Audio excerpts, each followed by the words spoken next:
Boa noite a todos. Para começarmos a nossa noite, vamos harmonizar a nossa casa fazendo uma leitura de um item do livro Vinha de Luz, psicografado por Chico Xavier, pelo Espírito de Emmanuel. Hoje o item é o 173, Pão Divino. Moisés não vos deu o pão do céu, mas meu Pai vos dá o verdadeiro pão do céu. Jesus está em João, capítulo 6, versículo 32. Toda reunião religiosa na terra não tem alvo maior que o de preparar as almas ante a grandeza da vida espiritual. Templos de pedra arruinam-se, princípios dogmáticos desaparecem, cultos extremos modificam-se, sacerdotes passam. Todos os serviços da fé viva representam de algum modo aquele pão que Moisés dispensou aos hebreus, alimento valioso sem dúvida, mas que sustentava o corpo apenas por um dia, e cuja finalidade primordial é a de manter a sublime oportunidade da alma em busca do verdadeiro pão do céu. O espiritismo evangélico, nos dias que ocorrem, é abençoado celeiro deste pão. Em suas linhas de trabalho, há mais certeza e esperança, mais entendimento e alegria. Esteja, porém, cada companheiro convencido de que o esforço pessoal no pão divino para a renovação, purificação e engrandecimento da alma há de ser culto dominante no aprendiz, ou prosseguiremos nas mesmas obscuridades mentais e emocionais de ontem. Afirmativas doutrinárias elevam-se para o bem, horizontes do conhecimento dilatam-se ao infinito, processos de comunicação, como o invencível, progridem sempre, médios sucedem-se uns aos outros. Se procuras, pois, a própria felicidade, aplica-te com todas as energias ao aproveitamento do pão divino, que desce do céu para o teu coração, através da palavra dos benfeitores espirituais, e aprende a subir com a mente inflamada de amor e luz, aos inesgotáveis celeiros do pão celestial. Reflitamos.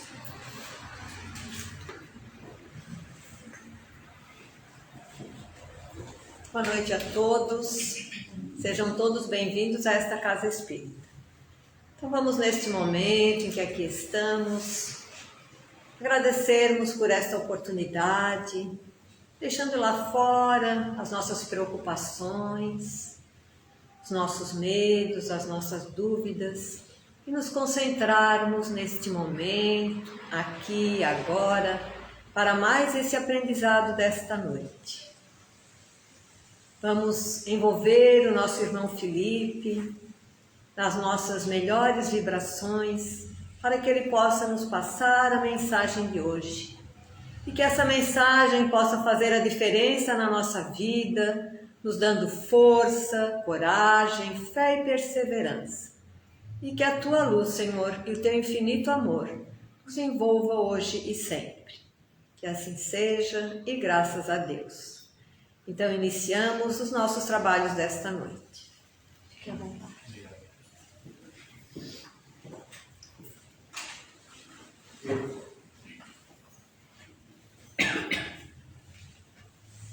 Boa noite a todos. Mais uma vez, obrigado pela oportunidade. O tema de hoje, vamos falar sobre propósito de vida, ou também conhecido como missão de alma ou missão de vida. Todos nós temos um propósito de vida.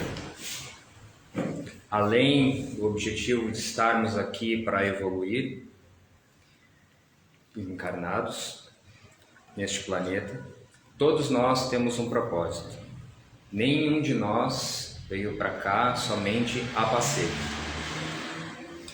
E quando nós pensamos em missão de vida ou propósito de vida, nós pensamos em grandes feitos, realizados por Jesus, por Buda, o Chico Xavier e tantos outros. Isso é um grande engano que temos, porque nós também temos propósitos aqui a cumprir. E não existe aquela missão de alma, aquela missão de vida, aquele propósito de vida que é mais importante que o outro. Não importa a grandeza. Quando falamos de propósito de vida, não podemos comparar esta ou aquela como a mais importante. Importa sim seguirmos firmes o nosso caminho e cumprir o nosso propósito de vida com êxito. Isso é o que o plano espiritual espera de nós. Quando eu fui buscar o tema, que já me veio assim para falar desde a outra vez, há mais de 2 meses atrás, que eu escolhi propósito de vida, eu fui fazer a pesquisa, para a gente se preparar, e eu me deparei com uma palestra do Haroldo Dutra Dias, onde ele fala justamente sobre o tema propósito. E aí ele inicia a palestra dele, a gente vai pegar algumas informações, vinculando o tema propósito. Muitas vezes a gente pegar os temas que tem também que não estão sob a ótica espírita, falam que a gente vincula isso a simplesmente ganhar dinheiro, abrir um negócio, abrir uma empresa.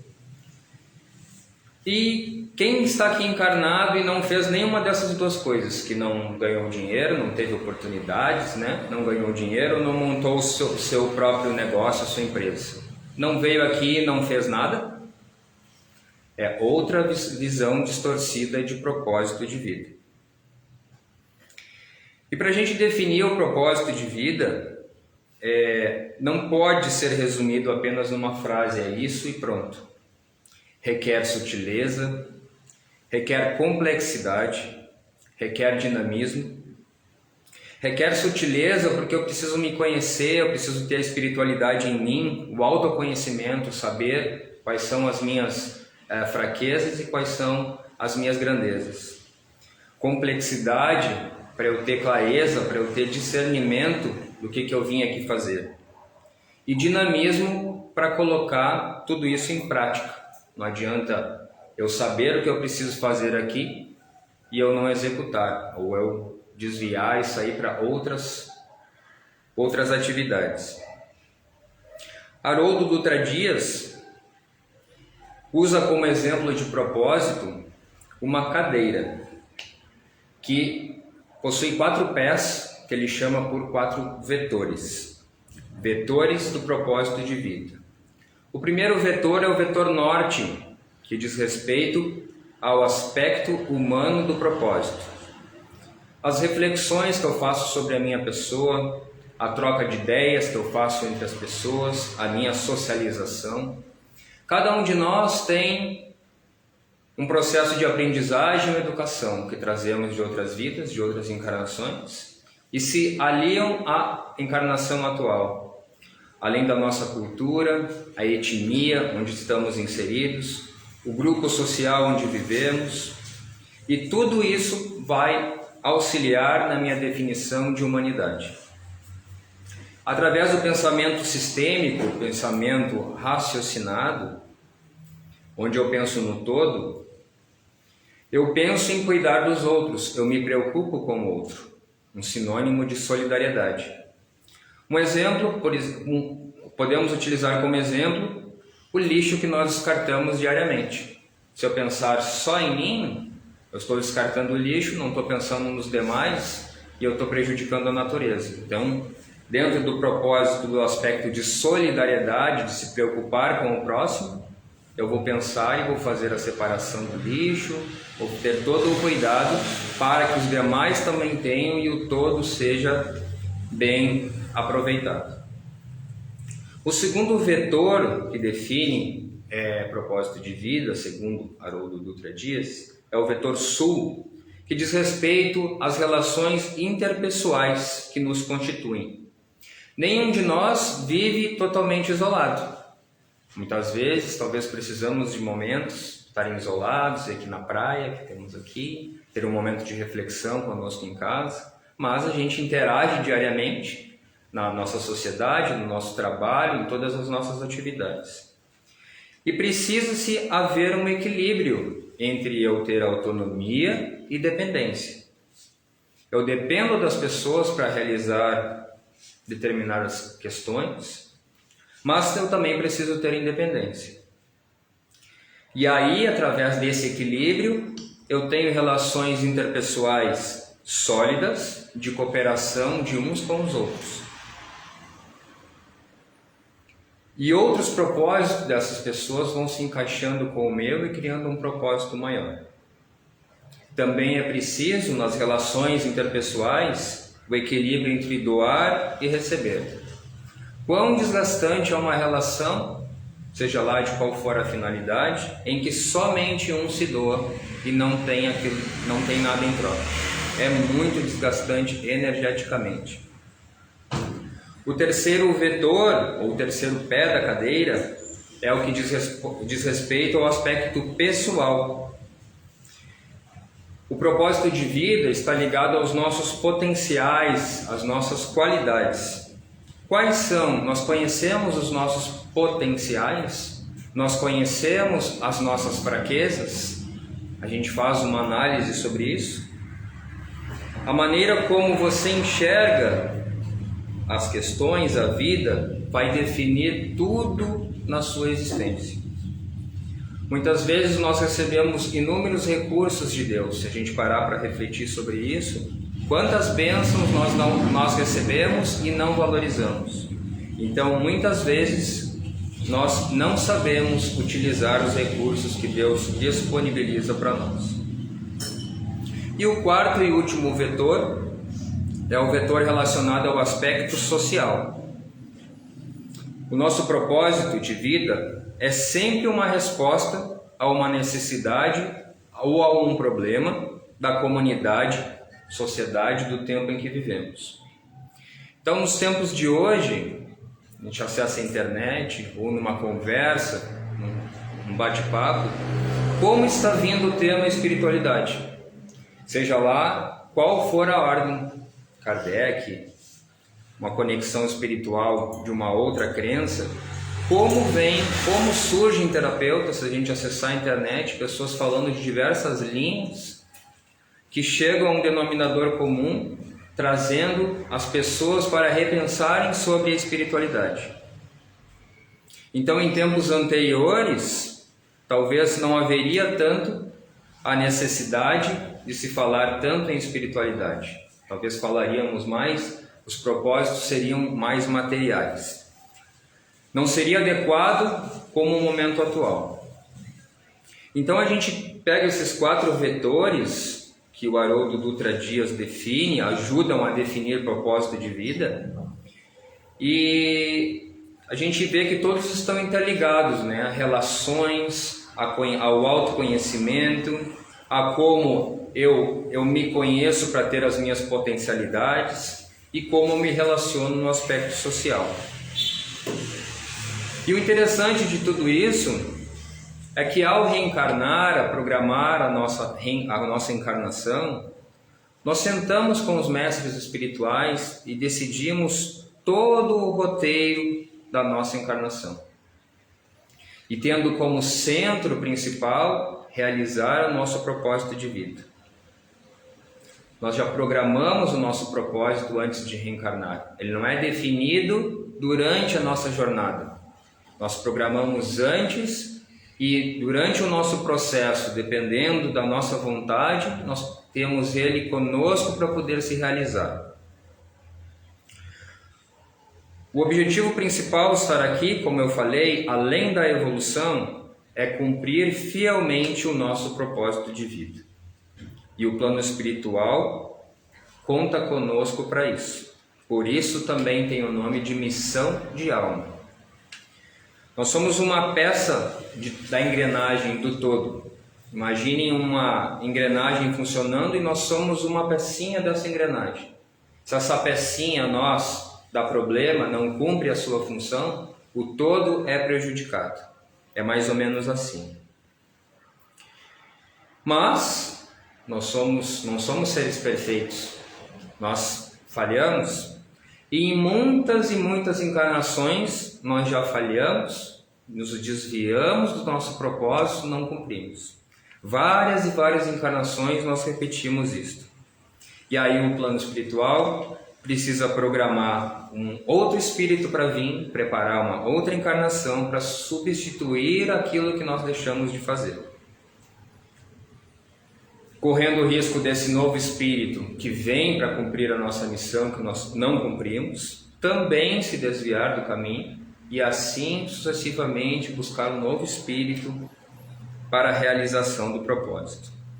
Então vejam a responsabilidade que nós temos dentro daquilo que nós precisamos realizar. Se nós pegarmos as obras, duas obras do Chico, o livro Brasil, Coração do Mundo, Pátria do Evangelho e o livro A Caminho da Luz, ambos falam muito da história, né, do Brasil, no primeiro livro mencionado, e na história, na evolução do planeta. Nós vamos ver que muitos espíritos de ordem mais elevada encarnaram na história, né, e continuam encarnando na história do Brasil e do mundo como um todo, para cumprir suas missões de grande relevância. Tudo isso justamente por nós, quando viemos aqui, nós muitas vezes falhamos na realização do nosso propósito de vida, e esses espíritos abnegados, elevados, vêm para alavancar o processo do nosso planeta. Se fosse somente com o nosso andamento, muito provavelmente nós estaríamos ainda bem atrasados.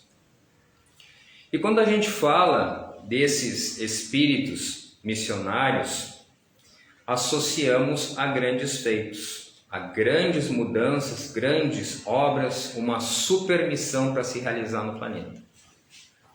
Só que o propósito de vida, tirando esses espíritos em missão mais elevadas, não representa isso.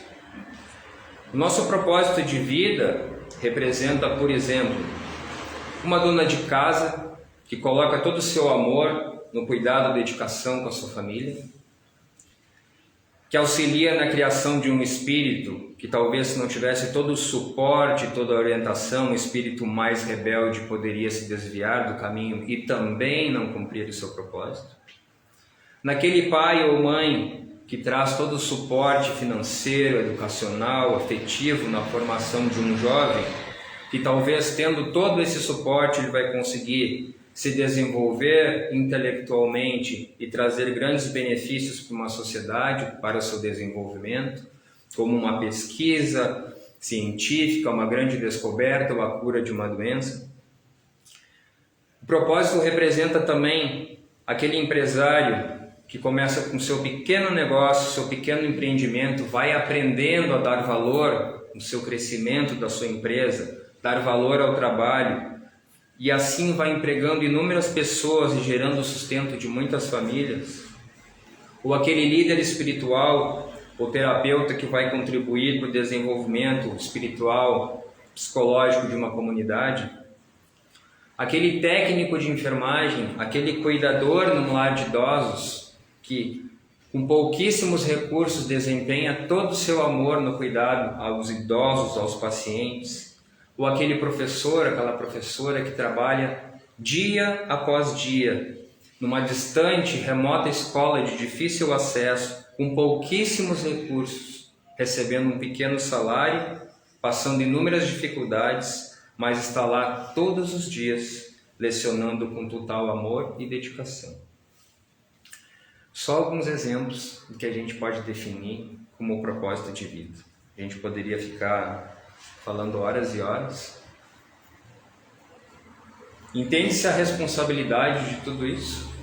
Esse empresário, por exemplo, que desiste do seu negócio, o comprometimento que tem para empregar, dar o lado financeiro para muitas famílias. E nós? Já encontramos o nosso propósito? Se já encontramos, ótimo. Sigamos atentos e confiantes no seu cumprimento. Nesse fluxo, o caminho da satisfação é pleno. Se ainda não encontramos, não se preocupem, porque mais cedo ou mais tarde vocês vão cruzar com ele. É uma tendência natural esse direcionamento. Lembram que eu falei no início? Nós programamos para estarmos aqui e recumprir o nosso propósito de vida. O mais importante, a gente se preocupa muitas vezes, eu não tive nenhuma intuição, meu caminho, a minha vida está complicada, não flui, não prospera, eu não encontrei meu propósito, e a gente coloca pressão em cima disso, e aí as coisas não acontecem. Então, se ainda não nos deparamos com um propósito de vida, não coloquem pressão, porque o universo não reconhece isso. O universo entende fluidez, não entende as coisas que sejam por pressão, a energia, são leis universais que não entendem isso. Se a gente ainda não encontrou, pode ser por dois motivos. Três motivos, vamos dizer. Ainda não é o nosso momento, não estamos preparados, de repente, para cumprir, precisamos fazer alguns movimentos para isso. Pode estar na frente da gente, de uma forma clara, aquela atividade que tanto nos chama para realizar e a gente adia, dia após dia. Ou, pior, estamos desviando dele. Aí nós precisamos começar a nos preocupar. Não é tom de ameaça, não é tom de castigo, porque Deus jamais castiga. Deus é amor o tempo todo. É um compromisso assumido antes de reencarnarmos. Lembrando que nós temos o livre-arbítrio para fazer nossas escolhas. Tudo bem, eu sei qual é o meu caminho, o que eu preciso seguir, mas eu vou deixar para amanhã. Amanhã eu acordo e eu deixo para depois de amanhã. Livre-arbítrio. Temos essa ferramenta à nossa disposição. Mas esse compromisso que nós assumimos ao reencarnar, nós deixamos de lado. E existe um respeito para com o todo que conta conosco, e com todo e o plano espiritual conta conosco para a realização desse projeto. Então, quando nós estamos dentro do propósito, tudo flui. Nós fluímos realização plena, felicidade plena. As coisas acontecem que a gente sem menos imagina, as coisas acontecem, a fluidez. Nós temos prosperidade de todas as ordens. Por quê? Porque nós estamos expandindo o amor que nós somos. Quando nós estamos fora do nosso propósito, nós temos sensações muitas vezes de um vazio, de fracasso, de perdas, frustrações e até doenças. Tudo isso são os avisos, os chacoalhões que a vida nos dá para nos fazer voltar para a nossa linha, para seguir o nosso propósito. Todos esses chacoalhões eu coloquei aqui, vazio, fracasso, perdas, frustrações, doenças, tudo nós programamos lá na nossa encarnação antes de vir. Se eu sair do meu propósito, me dá um puxãozinho de orelha através de uma dessas formas aí para ver se eu volto para o rumo. Dentro do propósito divino, nós estamos conectados ao todo, né? O espírito, o nosso espírito, a nossa essência está no comando. Então nós temos certeza, Deus está se expressando dentro de nós. Nós temos o controle, nós temos a certeza do que estamos fazendo, porque nós estamos conectados com a causa primária de todas as coisas. Fora do propósito divino, nós temos desgaste energético, perda de energia, porque não é o nosso espírito que está no comando. Quem está no comando é o nosso ego. Quando o ego está no controle, ele quer nos tirar do presente, ele nos coloca no passado, trazendo lembranças, por que eu fiz isso, se fosse diferente. Nós vivemos lá no passado, na linha do tempo do passado, ou nós nos preocupamos com o futuro que nós temos a chance de construir e nós nos preocupamos com algo que ainda não aconteceu. Então não é o nosso espírito que conduz, e sim o ego. Com isso, nós temos um desgaste energético, pré-ocupações desnecessárias, sendo que nós somos divinos. E aí nós temos, quando nós estamos fora do propósito e o ego comanda, desgaste para ganhar dinheiro, nós queremos fama, reconhecimento, queremos ser aceitos na sociedade. E veja bem, já falamos em outras vezes sobre isso, não há mal nenhum em desejar prosperidade e desejar riqueza, mas que nós não sejamos refém disto, para se chegar a isso, que nós não sejamos reféns. Podemos alcançar, sim, riqueza realizando o propósito de vida. Lembra que eu falei que é fluidez? E a riqueza, a prosperidade, ela pode ser material ou espiritual. Muitas vezes nós não necessitamos da material, nós necessitamos da riqueza espiritual. Mas, dentro do propósito de vida, nós podemos ter tudo isso. Porque nós estamos em ressonância com o todo e tudo é possível para ser alcançado.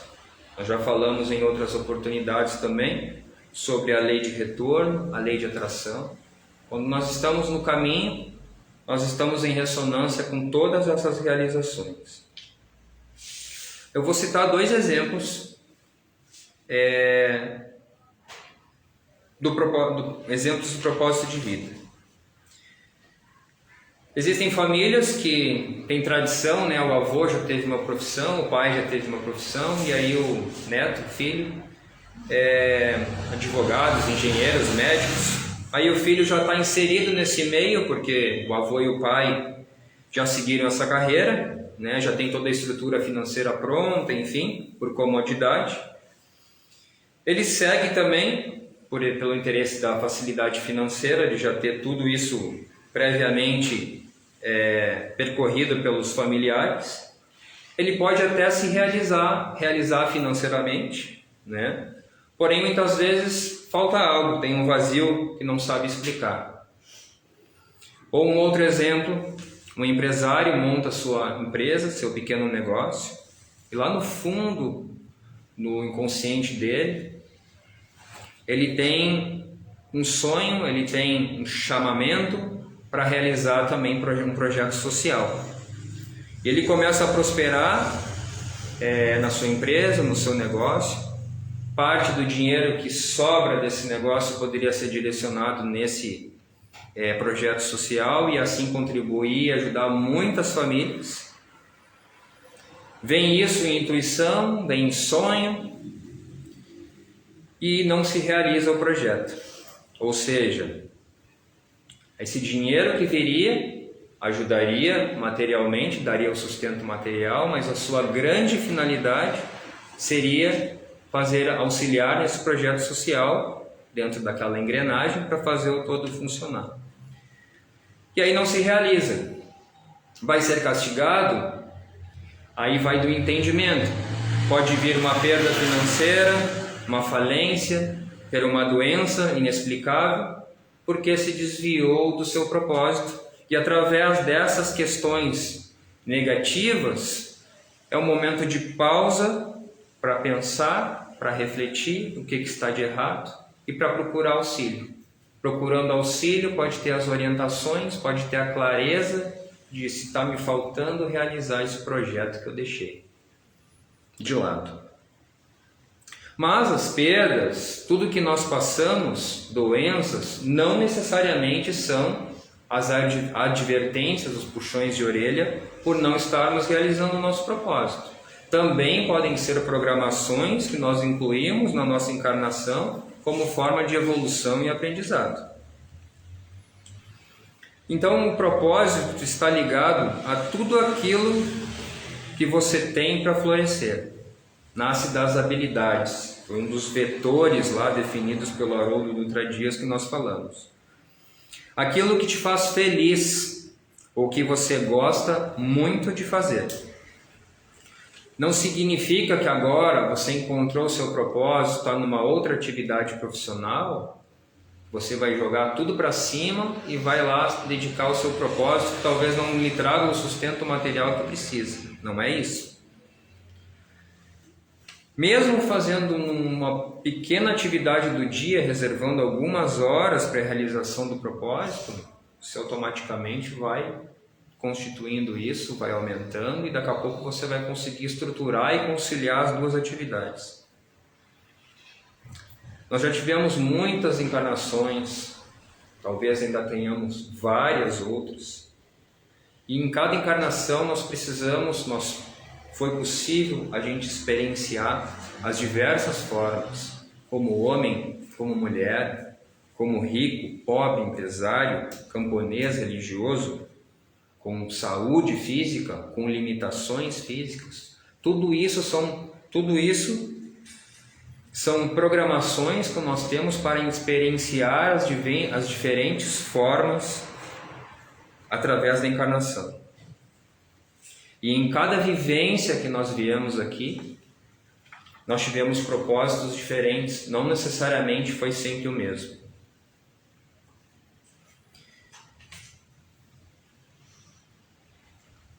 Quando eu falei de estar fora do propósito, gerar doenças, perdas, nada disso é punição. Nenhum de nós não somos vítimas de nada. Nós somos responsáveis pela nossa vida, pela nossa jornada. O que nos acontece aqui, de bom ou mal, são frutos das nossas ações e frutos da nossa acomodação. Volto a dizer, nós somos uma peça de toda a engrenagem. Nós construímos ou cocriamos a nossa vida, a nossa realidade, junto com o Criador, porque nós somos uma partícula dele. E nós elaboramos todo o roteiro da nossa encarnação. Se falharmos junto a cumprir o nosso propósito nessa existência, outro vai ter que vir cumprir. Cada encarnação é o equivalente a um ano letivo de aprendizagem nesse gigante planeta escola. E nós vamos querer passar de ano ou repetir esse ano mais uma vez. Para encerrar, eu trago uma reflexão.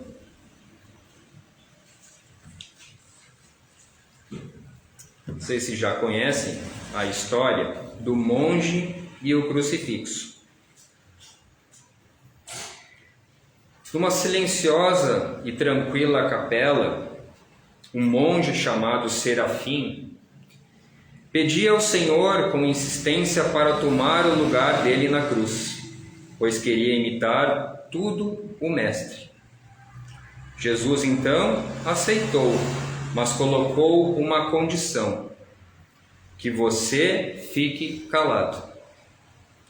O monge, acostumado com o silêncio rigoroso e a vida disciplinada, prometeu imediatamente e sem titubear.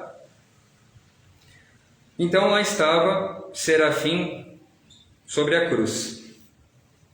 Alguns instantes depois, entrou nessa capela um homem rico para rezar. E enquanto ele rezava, caiu do seu bolso um pacote de dinheiro. Serafim quis logo avisá-lo, mas se conteve e ficou calado. Logo em seguida entrou o mendigo, e assim que começou a rezar, viu o pacote de dinheiro no chão. Olhou de um lado para outro, não havia ninguém, pegou o dinheiro e saiu. Serafim ficou agoniado, querendo dizer que não se podia fazer aquilo, mas como tinha prometido de ficar calado, calado ficou.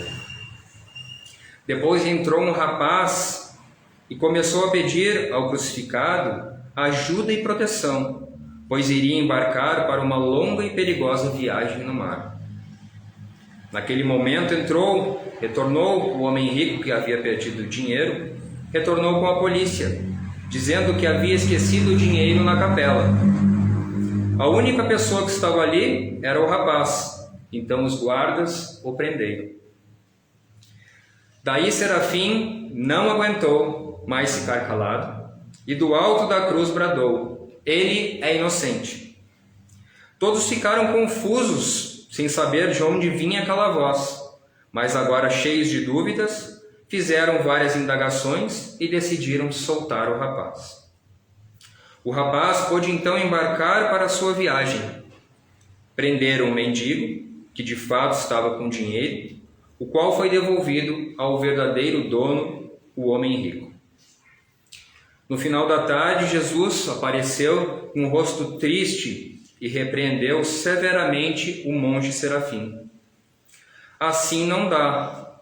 Serafim, com a cara mais ingênua que conseguiu fazer, perguntou: mas por que, Senhor? E Jesus completou: eu lhe disse para ficar calado. O monge falou timidamente, mas com certa firmeza: mas eu só fiz o que era certo fazer, fiz o que era justo. Então disse o Senhor com doçura: não, Serafim, você errou tudo. Você deveria ter ficado calado como me prometeu. Pelo contrário, falando, você atrapalhou os meus planos. Aquele rico estava para fazer uma coisa muito errada com aquele dinheiro, e eu fiz com que ele perdesse na capela. O pobre tinha necessidade urgente daquele dinheiro, e eu fiz com que ele encontrasse. O rapaz que embarcou está nesse momento afundando no mar, e ele tinha me pedido ajuda. Se ele tivesse ficado na cadeia, somente por algumas horas, teria perdido o navio e não estaria agora morto no fundo do mar.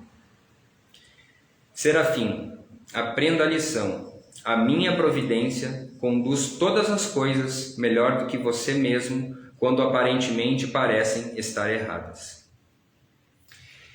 Então, com essa mensagem, eu encerro que muitas vezes as coisas acontecem na nossa vida, nós reclamamos, só que nós estamos vendo somente pelo esse plano aqui.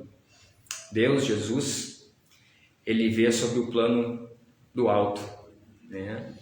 E muitas coisas que parecem injustas têm um significado. Então reflitamos sempre que os planos de Deus são sempre os melhores do que os nossos. Confiemos. Gratidão. Obrigado.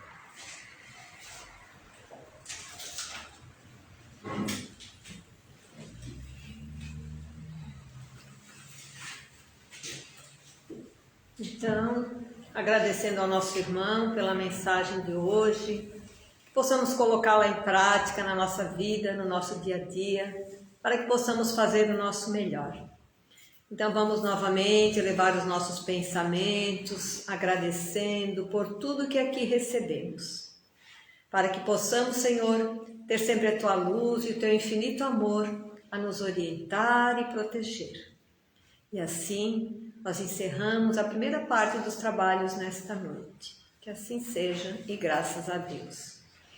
Então vamos nos preparar para recebermos o passe, continuando com os nossos pensamentos elevados, nos entregando a este momento especial em que aqui estamos, sentindo todo o amor que é derramado sobre cada um de nós neste momento. Pela equipe espiritual aqui presente, criaturas que já entenderam o verdadeiro significado da palavra amor e amorosamente nos envolvem em muita luz e muita paz. E vamos dizer assim: Pai nosso que estais no céu, santificado seja o vosso nome. Venha a nós o vosso reino. Seja feita a vossa vontade, assim na terra como no céu. O pão nosso de cada dia nos dai hoje. Perdoai as nossas ofensas, e não nos deixes cair em novas tentações, e livra-nos, Senhor, de todos os males, hoje e sempre. Que assim seja, e graças a Deus. Que possamos retornar aos nossos lares, envolvidos nesta paz e neste amor que aqui recebemos. Tenham todos uma excelente semana. Que assim seja.